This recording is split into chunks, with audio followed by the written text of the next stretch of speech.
Now listen carefully to the conversation and answer questions 1 to 4. Hello, sit down, please. Thank you. Now, you are a new patient, aren't you? Yes, that's right. Okay, so I'd better get some basic details down first. Right, we'll start with your name. Martin Hansen. Do you spell that S-O-N or S-E-N? Hansen. Okay, and you're a first-year student? Yes, I am. Study in? Electronics, actually. I hope you enjoy it. Thanks. And your address? 2805 Hesperian Avenue, Hayward. 2805 and Hesperian. Yes, that's Hesperian. Hayward, Hayward. And your phone number? 734-246-55. 734-26455. No, you got the 6 and the 4 the wrong way round. It's 24655. Huh? Sorry, right. And, when were you born? The 15th of June, 1986. Here in New Zealand? No, I was born in Sydney.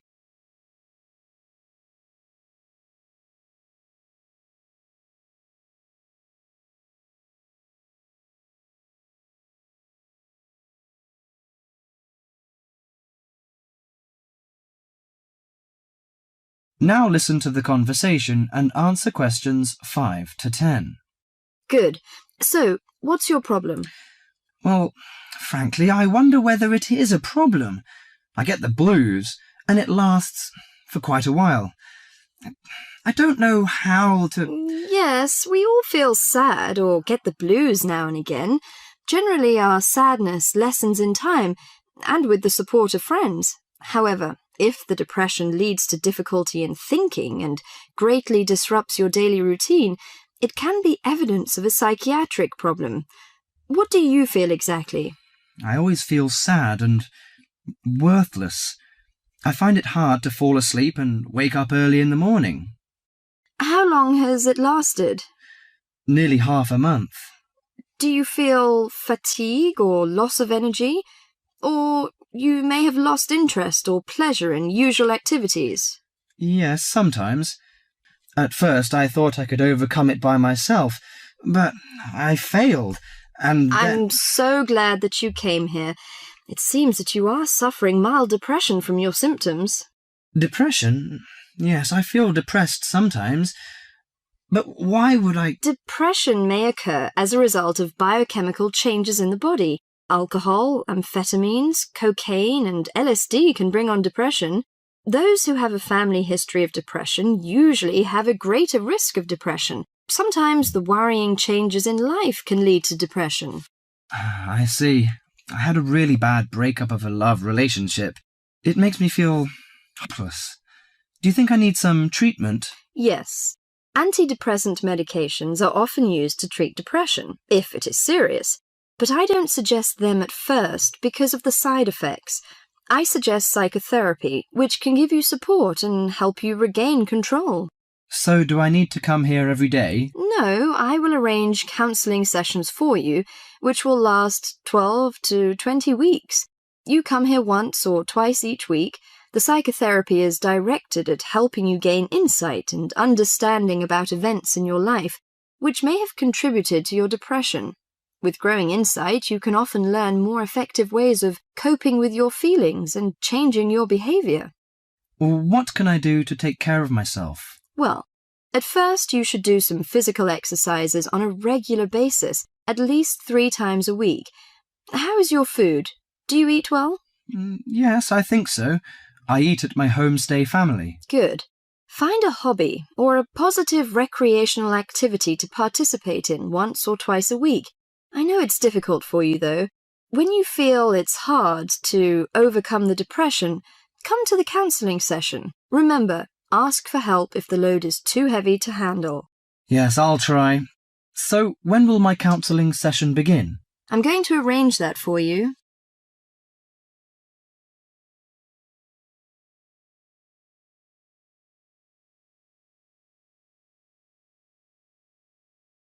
Now, listen carefully and answer questions 11 to 15. As I've made clear in earlier lectures, many different solutions have been proposed to the basic technological problem of getting meaningful marks onto paper. In other words, several different forms of printing have developed over the years, many of which are still in use today for different purposes. This week, I'd like to discuss the rotogravure process.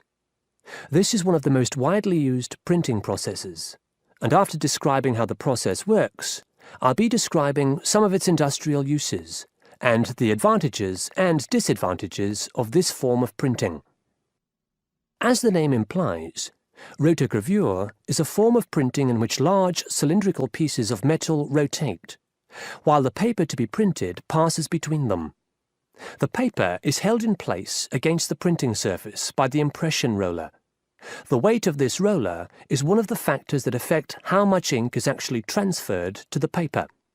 Remember that this roller does not directly transfer ink onto the paper. The side in contact with the impression roller remains blank, and it's the other side of the paper which is actually the printed side. The impression roller presses the paper against the ink-bearing roller, generally known as the gravure cylinder. This roller is etched or engraved using either a laser or a diamond-tipped etching machine. This creates a large number of tiny holes in the surface of the roller which hold the ink. The depth and size of these holes determines how much ink is picked up from the ink fountain, which the whole printing assembly rests in. How much ink is picked up, in turn, determines the density of the image produced. As it rotates, the lower roller picks up more ink on its surface than is required, and this needs to be removed before contact with the paper. A flat edge, called the doctor blade, scrapes against the surface and removes all ink which is not in one of the holes on the surface of the lower roller. This should lead to a clean image.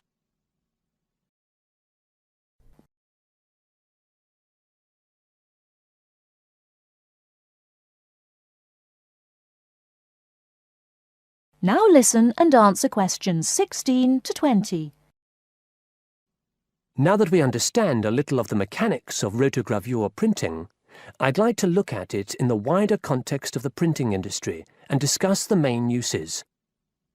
One of the main advantages of the rotogravure process is that the amount of ink which can be transferred to the paper is high compared to other printing methods.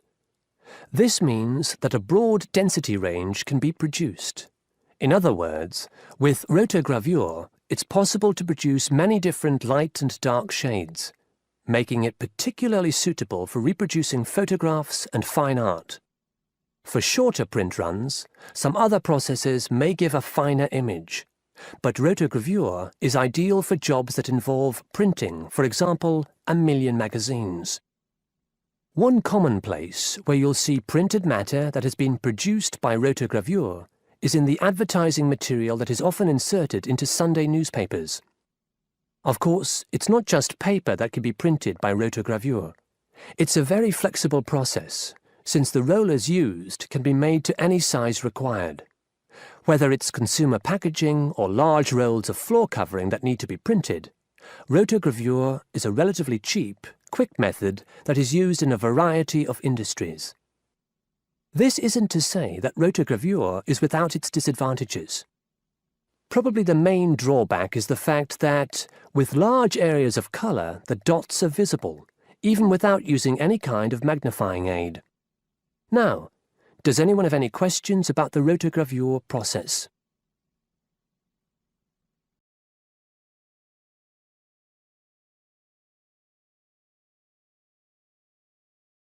Now listen carefully and answer questions 21 to 25. Could there be clearer proof of the arrogance and indifference of those who are supposed to keep our food safe than the muzzling of John Verrill? Agriculture is a business, true, and businesses have to make money. But this shows how ministers and officials put the profits of the agriculture business before the well-being of the British people. Mr. Verrill, a pharmaceutical chemist, was appointed to represent consumers on one of the many committees that advise the government on food safety. When he tried to do his job, though, and wanted to warn ministers of a danger to children's health, he was refused permission to do so. The danger comes from hormones given to cattle in the USA and some other countries to make them grow faster. They speed up the animal's development to maturity, thus making meat production more profitable. There have, however, long been fears that the hormones have horrendous effects on the people who eat them, causing diseases as serious as cancer. Once these hormones were used on British cattle too, but over 20 years ago they were banned in Europe for being too dangerous. Indeed, so concerned is the European Union that it banned imports of hormone-fed beef years ago, much to the fury of the US government, which wants to sell it all over the world. Several years ago, the USA and Canada asked the World Trade Organization to declare the ban illegal and to punish Europe for failing to lift it. The WTO, with its long record of refusing to let environmental or safety concerns interfere with trade, agreed, imposing fines of more than $120 million a year on the EU for its refusal to back down. The British government now backs the Americans, claiming that there is no proof that hormone-fed beef does any harm. This is where Mr. Verrill comes in. He is very angry with the government, especially as their claim comes out just after a Danish study shows that growth hormones are 200 times more dangerous than was previously thought. Worried by these findings, Mr. Verrill spoke to government representatives, who did nothing.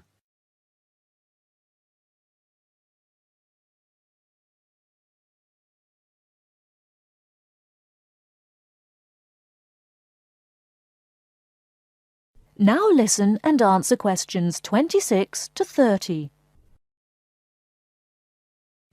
Not only that, but they have not been testing beef which is imported, which, by law, they are required to do. This directly affects the British public, as about 40% of the beef British people eat comes from abroad, supposedly from countries like Brazil, which does not allow the use of growth hormones. Brazilian beef is stocked by some British supermarkets and widely used in catering. Yet, when a Brazilian farm was recently visited by EU inspectors, a large stockpile of this banned substance was found. This is not the first food scandal we have had in our country. Take the present concern over a well-known chocolate company. Several months ago, the company found out that its sweets were contaminated with a rare form of salmonella, but they did nothing about it, leaving their sweets in the shops to be bought by the unsuspecting public. It was not until 5 months later, when several children had suffered food poisoning, that the chocolate bars were removed from the shelves. It makes you wonder how many other dangerous foods have been allowed onto our plates.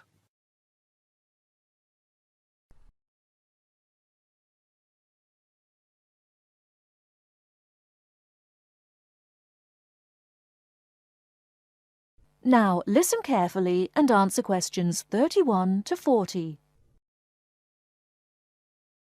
The word thesaurus comes from Greek and means treasure house. So, to tell us more about Roget's thesaurus is linguist Dr. Cindy Channer. Now then, Cindy, we know Roget classified the English language. Well, the 150th edition has just come out. It sold 32 million copies. Yes, that's right, 32 million. What is it? Roget's thesaurus. Now, Roget's thesaurus is a type of dictionary in which words with similar meanings are grouped together. The word thesaurus comes from Greek and means treasure house. So, to tell us more about Roget's thesaurus is linguist Dr. Cindy Channer. Now then, Cindy, we know Roget classified the English language, but what do we know about the man himself? Well, Mr. Roget, or to give him his full name, Peter Mark Roget, was a very interesting man indeed. He grew up in London, he was French, and he spent his early life in a French community there.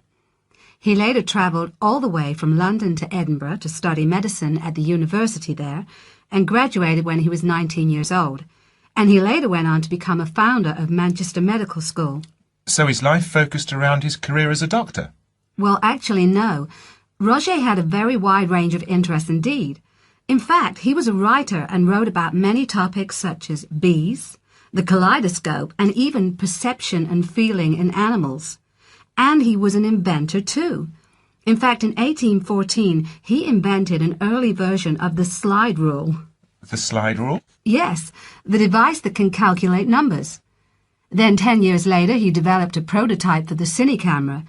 And he also got involved in a range of different projects. For example, he became head of a commission investigating London's water supply, and he developed a method of water filtration through sand. And he was involved in the area of education. He was one of the founders of London University. And do you play chess by any chance, Mark? Yes, I do. Well, Roget invented the travelling chess set. So next time you're playing a game of chess on a train, you have Mr. Roget to thank. So, how did he actually find the time to classify the English language? Well, he only turned his full attention to the thesaurus when he retired, and that was when he was in his 70s. So what inspired him to write the thesaurus? Well, Roget believed that he should bring as much happiness and knowledge to the greatest number of people. So, during his career as a doctor, he gave free treatment to patients who couldn't afford to pay. We also know that he set up a clinic to help poor people to recover from operations and serious illnesses. Basically, he wrote the thesaurus to help people learn. He aimed to help those who needed practice in writing. He believed that writing skills would help people become more independent and lead happier lives. How popular is the thesaurus today? Well, it was first published in 1852 and it has never been out of print since. In fact, the book has become more popular with each edition that comes out. The invention of the crossword puzzle in 1913 certainly helped to increase the sales figures, though. I think the main reason why it is so popular is that it's thematic. So you can come across words that you've never even thought of when you began looking for the word in the first place. Thanks, Cindy. Now join us again after this short break when I'll be talking to Derek Spode, chairperson of East Anglian News.